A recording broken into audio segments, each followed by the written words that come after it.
We had a lot of time to train, I think about 6 weeks. So from the Meralco standpoint, everything's in place already. We're starting to focus in on little things like out of bounds plays and in the quarter plays and, trick defenses, just so we're prepared for just about everything.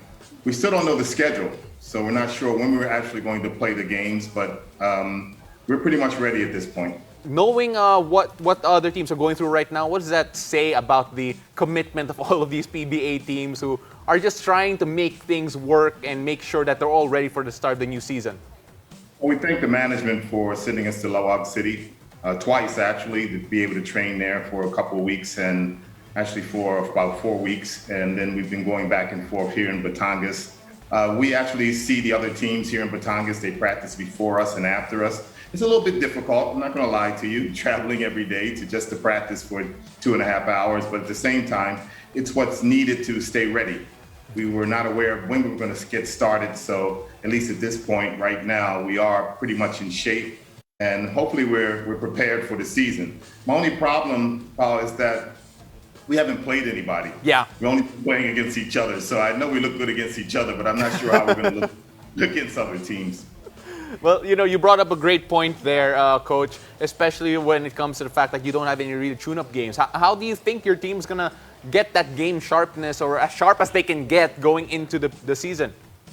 No, at this point, I think that you just have to trust your training, you trust your preparation, and you go out and play. And you see what the other team has. There's no sense worrying about the fact that you can't play an exhibition game if it's not really there. So just have to get out there on the court. Anyway, all the teams are in the same situation. Nobody has an advantage over any other team. So you just get out there and play.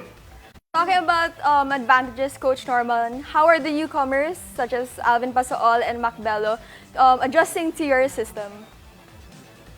Mac Bello has really adjusted very, very well. He's a good player. He's going to help us a lot this year. Yeah. He's been playing the power forward position for us in practice. He can play some threes, so that's going to be very, very helpful. We can even move Chris Hodge up to the 5 sometimes because Mac Bello can really stretch the floor. So I'm expecting him to be a big addition to the team. In the case of Alvin, he's still trying to get into the flow, trying to get himself into great shape, learning the system. He's only been with us for 3 weeks now. Remember, he was with the national team, so he did not join us immediately. And then he had a protocol problem, so that also set him back a little bit. But he's getting there. He's getting better every day. Raynell's doing quite well. He made a move today that I've never seen him make before. He double pumped coming down the lane, and I just looked at him like, we had a day off yesterday. I said we should take more days off, because if he's going to make moves like that. So he's been playing very, very well. He's a very youthful 41 years old, and we're expecting he's still going to be part of our rotation. He's still going to help us out, particularly when it comes to stretching the floor. My other veterans are back. Of course, Chris Newsom, who I consider probably our best player, is back with us. And a guy who's really, really stepped up in practice, who I'm expecting a lot from, is Bong Kinto.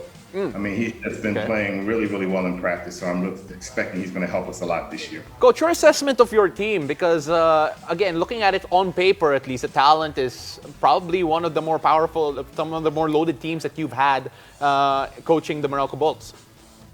Well, that's the point. It's one of the more loaded teams that I've had, but when you compare it to some of the other teams in the league, you still see that the San Miguels and the Ginebras and the Talking Techs and the Magnolias are still probably talent-wise a little bit ahead. But we certainly have improved our team with the additions of Alvin Pasool, Mac Bello, and also Noe Baclau. We think those guys will come in and really help us a great deal. So I feel, personally as the coach, that we have a stronger team this year, but also you have to understand that some of the other teams also got stronger during the break. So we have to find out what happens on the court.